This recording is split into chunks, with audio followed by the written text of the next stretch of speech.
Ok, bienvenue sur ma chaîne, Salios Mamalapoy. Bienvenue sur ma chaîne. Ok, Salios Mamalapoy. Ok. Là, je suis au port de Banana avec ma nièce.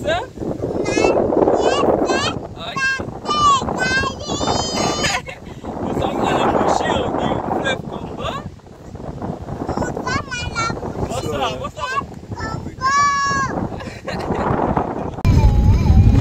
Dans le mangrove, ça c'est la forêt de mangrove.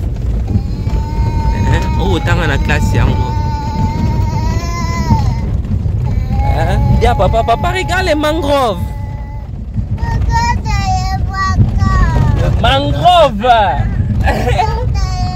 Les mangroves, regarde le mangrove, tu vois les arbres là. Ça c'est ça le mangrove.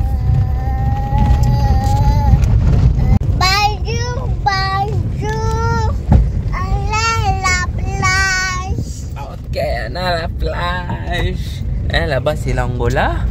C'est déjà Soyo. En face là-bas. Ici c'est la plage. En face là-bas c'est Soyo. Ça vient.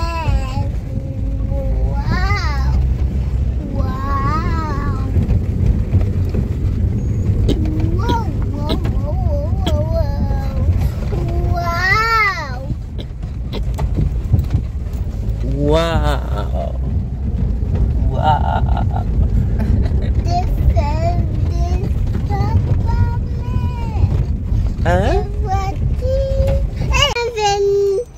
On y va? Je vais venir à l'embouchure. Ok. À l'embouchure. Papa explique à tout Yewana. Ok. Ok. Bienvenue à l'embouchure. Bienvenue à l'embouchure. Les drapeaux, les Congos. Ok. Les drapeaux, les Congos. Bonjour à tous. Nous sommes ici en famille. Nous sommes à l'embouchure du fleuve Congo. Ceux-là qui ne savent pas, l'embouchure du fleuve Congo, là nous avons le fleuve Congo à gauche. Et à droite, on a le... Bonjour à tous. Bonjour à tous. Ok, bienvenue sur ma chaîne, Salios Mamalapoy. Bienvenue sur ma chaîne. Là, je suis avec ma nièce Aurélia. Bienvenue sur ma chaîne. Nous sommes à l'embouchure du fleuve Congo. L'embouchure du fleuve Congo, c'est là où le fleuve Congo se jette à l'océan Atlantique. Alors, ça se jette à l'océan Atlantique. Et celui qui a eu à découvrir cette embouchure, c'est Diego Cao, un explorateur portugais. Ok, donc pour plus d'infos, nous allons avoir quelqu'un qui va nous expliquer tout sur l'embouchure et sur le port de Banane. Ok, allons-y. Soyez les bienvenus à la pointe de Banane. Et maman, vous pouvez aussi filmer, ça ne fait rien. Ok, moi je filme, nous sommes ensemble. Merci. Alors, je me présente, c'est le lieutenant Ngueye. Lieutenant Ngueye, c'est un officier de la force navale à Banane. C'est notre pointe de Banane. Et les eaux ici, ce sont les eaux salées de l'océan. Et de l'autre côté, c'est le bras du fleuve Congo, c'est ça. Mais ça a subi l'influence des eaux de l'océan. Toutes ces eaux ici, c'est salé. Toutes ces eaux ici, c'est salé. C'est salé. Okay. Alors, Banana. Banana a la forme d'un presqu'île. Le presqu'île, c'est quoi? C'est une partie de la terre qui est un peu avancée vers les eaux. Presque île, c'est ça? Presque île, c'est Banane. Ou nous appelons aussi notre base de Banane. Ok. Et la partie ici, qu'on appelle en jaune ici, c'est la route nationale du pays, où nous appelons ça la nationale numéro 1. Le kilomètre zéro de la nationale numéro 1, ici à Banane, sur place ici. lorsque vous quitterez Banana, au Katanga, Lubumbashi, jusqu'à Kasumbalesa. Kasumbalesa, c'est la frontière du Congo et la Zambie. Alors, de Banana à Kasumbalesa, notre national numéro 1 du pays, à 3259 km. Banana, Kasumbalesa, 3259. Nous revenons encore ici à Banana. De Banana à Soyo, la ville angolaise Soyo, la distance c'est 8 km. Au niveau de 8 km, les eaux se sont subdivisées en 3 parties. Le 3 km vers Soyo, les eaux salées de l'océan. Les 3 km vers Banana, les eaux salées de l'océan. Tandis que les 2 km au centre, ce sont les eaux douces du fleuve Congo, désobéissent l'océan et continuent à couler jusqu'à 135 km au niveau de l'océan. Mais les eaux ici, ce sont les eaux douces du fleuve Congo. Bon, observez ça. Vous voyez au centre, comme une ligne, les eaux en couleur un peu chocolat. Et qui continue. Et de l'autre côté, les eaux noires comme une ligne là qui continue, ce sont les eaux douces du fleuve Congo, mais ces eaux ne sont pas salées. On va en parler. Alors, observons un peu notre côte. Notre pays a la côte océanique à terre qui est 40 km. C'est-à-dire, ça c'est Kabyle, ça c'est Mwanda. La frontière entre Kabyle et Mwanda, c'est Tchende et Mbanda, du côté naval. Yema, terrestre, du côté naval, Tchende et Mbanda. Siamfili, Mwanda village, Mwanda ville et Banana, 35 km. Mais à compléter les 3 km ici, nous allons certainement atteindre 40 km. Et les eaux ici, ce sont les eaux salées de l'océan qui se constituent sous forme de tourbillons et quittent l'océan. Inondent nos bras ici pendant 6 heures du temps. Inondent nos bras ici pendant 6 heures du temps. Nous signifions ça la marée haute. Et les 6 heures du temps plus tard, les mêmes eaux qui étaient rendues dans nos bras vont regagner l'océan. Ça, c'est la marée basse. Et chaque jour, pareillement, la marée haute, 6 heures du temps, la marée basse, 6 heures du temps. Et durant toute une journée, nous avons 4 fois le mouvement de ces eaux. La marée haute, 6 heures. La marée basse, 12 heures. La marée haute, 18 heures. La marée basse, 24 heures. C'est-à-dire 6 heures, 12 heures, 18 heures, 24 heures. Et dans la même circonstance, il y a aussi un décalage. Si aujourd'hui, la marée haute était à 8 heures, le demain serait 9 heures. Le lendemain 10 heures, 11 heures. Pourquoi ça? Lorsque les eaux quitteraient l'océan, pour rejoindre nos bras ici pendant 6 heures du temps, après 6 heures du temps, ferait 15 minutes de repos. Et ensuite, la marée basse. Et les eaux rendues aussi à l'océan, à la marée basse, pendant 6 heures du temps, ferait aussi 15 minutes de repos. Et ensuite, la marée haute. Et c'est là, pendant 4 fois. Pendant 4 fois. La marée haute, la marée basse, la marée haute, la marée basse, avec les 4 fois, les arrêts de 15 minutes, 15 minutes, 15 minutes, 15 minutes, qui totalisent 1 heure du temps. C'est 1 heure du temps, la veille est un changement. Si aujourd'hui la marée haute était à 8 heures, le demain serait 9 heures, le lendemain 10 heures, 11 heures, ainsi de suite. Et quelles sont ces eaux? Ce sont les eaux de l'océan ici, qui bénéficient de la marée haute et de la marée basse. Tandis que les 2 km au centre, les 2 km au centre que je vous ai présenté, continuent à couler jusqu'à 135 km. Alors, ces eaux ici, jusqu'à 135 km, ce sont les eaux douces du fleuve Congo, non salées. Alors, observons un peu notre fleuve. Le fleuve Congo, en provenance de Rome, la largeur à 5 km. Arrivé à la pointe de Boulambemba vers Soyo, à la pointe de Boulambemba, là où je viens de fixer les arbres que vous voyez là-bas, jusqu'à Soyo, 5 km, c'est là où passe le fleuve. On bénéficie notre débit. Et le débit, c'est quoi? Le débit, c'est la quantité de eau du fleuve Congo qui se déverse par seconde à l'océan. Alors, notre débit du fleuve Congo a 50 000 mètres cubes qui se déversent par seconde à l'océan.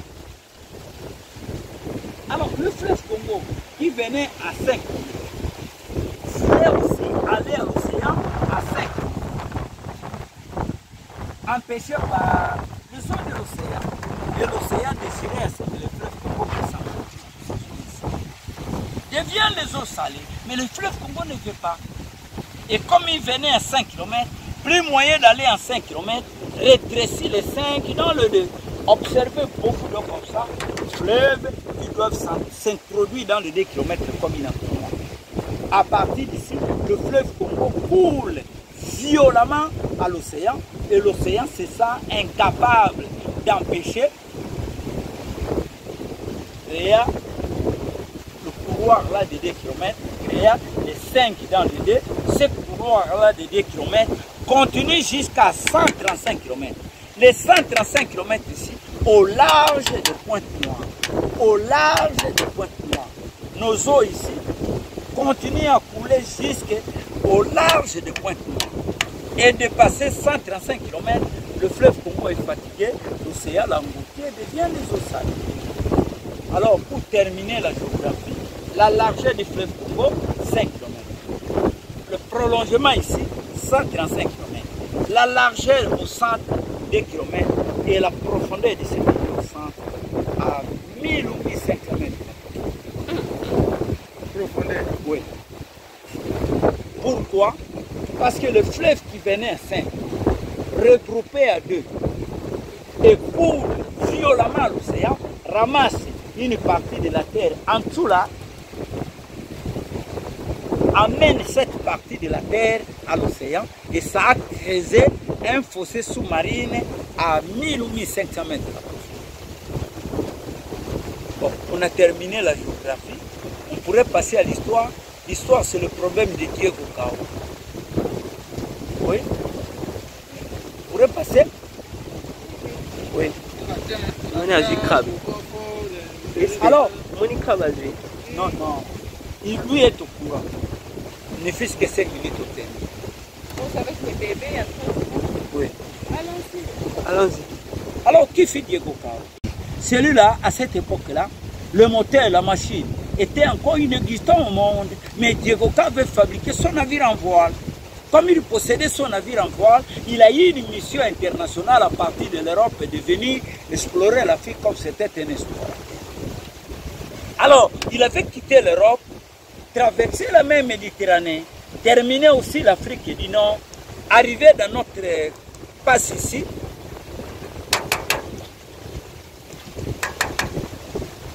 Son navire arrivé ici, au moins à 30 km dans les 2 km en mer. Son navire était freiné par les eaux du fleuve Congo et commence à pousser son navire à l'océan.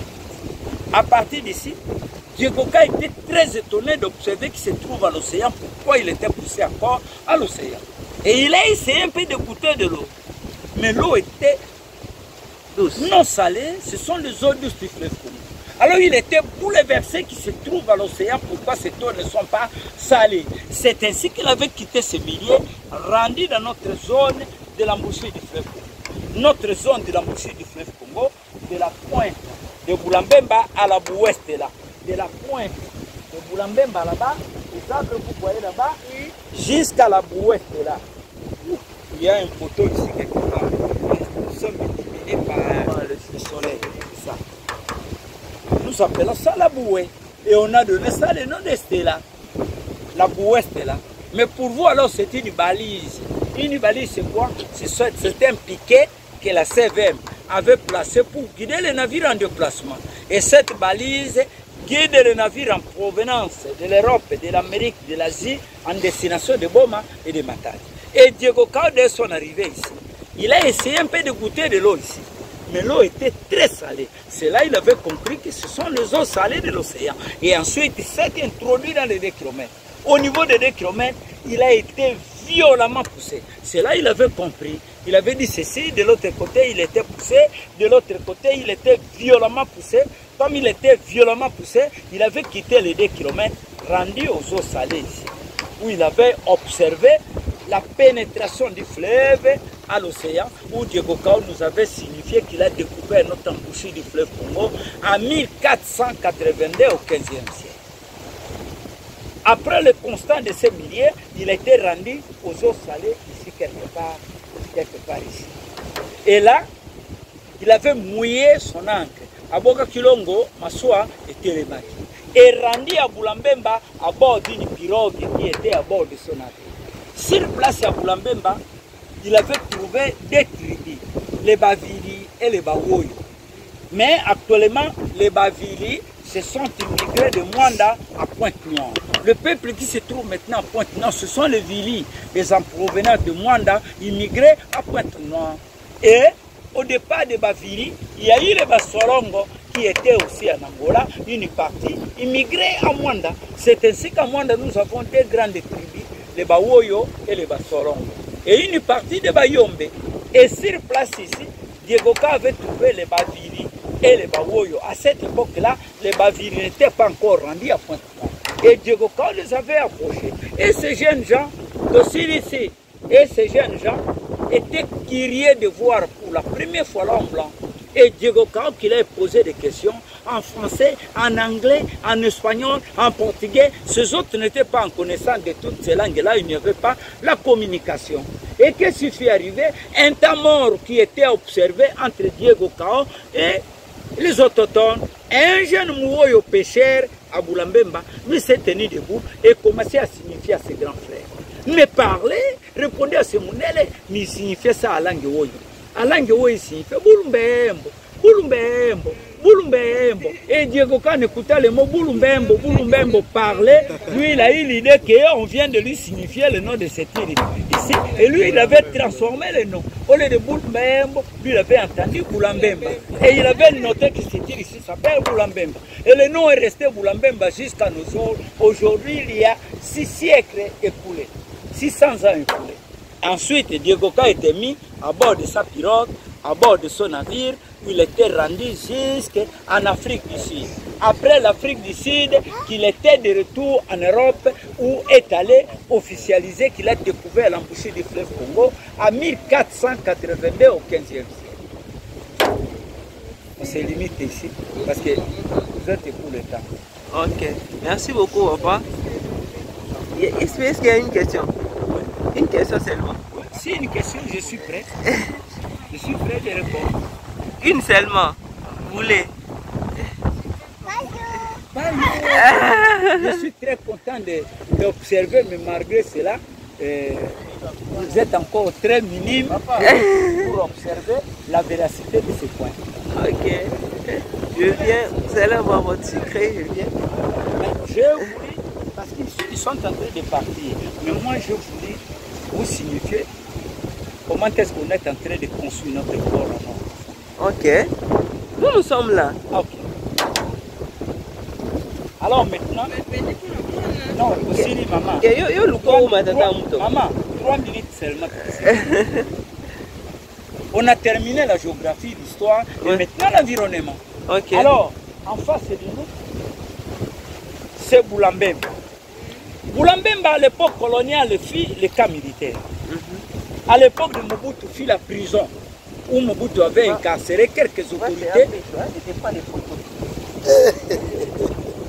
Ok, allez. Où Mobutu avait incarcéré quelques autorités politiciennes du pays en prison à Boulambemba, tels que Papa Kinzenga, Kisekedi, Kamitatu, Bomboko, Lumumba, Tchombe, Ramazani, Mpolo et Okito. Mais ils étaient au moins une trentaine de politiciens en prison à Boulambemba. Actuellement, la prison n'est plus, les camps militaires aussi n'est plus. Nous n'habitons plus ici, nous sommes ici à Banana. Mais nos installations sont là un peu. Nos installations sont un peu là-bas et Ok. vétustes. Ok. Alors, donc, les arbres, vous voyez là-bas, Ok. donc, c'est ça. Le pays va traquer cet îlot ici, va enlever cet îlot ici. C'est ici on va construire notre port en eau profonde de bananes. Le port serait de bananes au yacht jusqu'à la Saucire. Saucire, Société congolaise des industries de raffinerie. C'est là où serait notre port en eau profonde. Alors on va traquer cet îlot pour permettre au paquebot de rejoindre notre port. Ok. Alors les militaires et nos frères qui sont ici à Mwanda, quittent Attends, pour ici, les gens n'habitent pas. ce sont des pêcheurs tout simplement, des campements. Ils habitent Mwanda. On a déjà commencé la construction. Mais c'est D'accord. ça la construction. Ok. Alors, les militaires, nos frères de Mwanda, quittent Mwanda, viennent ici pour besoin de la pêche. Alors, le camp militaire n'est plus, mais il y a quelques pêcheurs qui habitent là-bas. Et nos installations en matériaux durables sont là. On va en parler. Alors, Tom, alors, Banana. Les militaires qui sont ici à Banana, une partie quitterait Banana pour Boulambemba, où serait un centre d'entraînement. On va former nos jeunes militaires à Boulambemba. Et une partie de nos militaires iront à Kindofula, où on est en train de construire notre nouvelle base à Kindofula. Et cette partie de la terre ici, c'est notre port en eau profonde. On devrait construire le port de l'autre côté. Permettez d'observer. De l'autre côté, de Sianfoumou à Banana. C'est ici qu'on devrait construire notre port, mais on a refusé de construire le port de l'autre côté à cause des vagues qui pourraient certainement abîmer nos installations. C'est ainsi qu'on construit de l'autre côté. Ok. Un mot de la fin. Ça c'est Sianfoumou, Mwanda village, Mwanda ville, Mwanda cité, Banana, la Saucire, Société congolaise des industries de raffinerie. Saucire, Tompo, que vous voyez là-bas, Boulambemba, vers Boma, îlot de Katu, de Fumukilembe, de Kimwab central, habité par les pêcheurs. Village Kimwabi, village Malela, village Katal. Cette partie de la terre ici, le pays a hérité ça, notre parc marais de mangrove, contrôlé par l'ICCN. L'ICCN, c'est l'Institut congolais de conservation de la nature. Se protéger, on ne peut plus exploiter, ça devient le domaine international de l'UNESCO. Toutes les parcs du monde appartiennent à l'UNESCO. Et les arbres, vous voyez là-bas, nous les appelons les mangroves en termes vulgaires. Mais le nom scientifique de ces arbres s'appelle des palitiviers. Le palitivier, ce sont des arbres rares au monde. On en trouve, et les mangroves ou les palitiviers, on en trouve que dans le climat tropical et équatorial. Bon, on a terminé. Merci. Wow. Cette vidéo vous a-t-elle intéressé? Si ça vous a intéressé, veuillez nous le faire savoir dans les commentaires et les types de vidéos que vous aimeriez que nous fassions. Faites-nous savoir aussi dans les commentaires. Nous serons vraiment heureux de vous rendre ce service. Pensez-vous aussi vous lancer dans l'aventure de voyager et découvrir? Si vous pensez ainsi, que pensez-vous de ceux-là qui disent que pour voyager, pour devenir un youtubeur voyageur, il faut de l'argent? Moi, contrairement, je pense qu'il ne faut pas de l'argent. Il faut plus que de l'argent. Mon point de vue va étonner beaucoup de gens. Ce dont vous avez besoin, c'est de la passion et non de l'argent. C'est de l'audace et non la peur. C'est de l'optimisme et non le pessimisme. C'est la créativité et non la routine. C'est l'ambition et non le manque. Que Dieu vous bénisse. Avez-vous aimé la vidéo? Si vous avez aimé, veuillez vous abonner. Et on se voit à une prochaine vidéo. C'est Alios Mangalaboy. Ciao.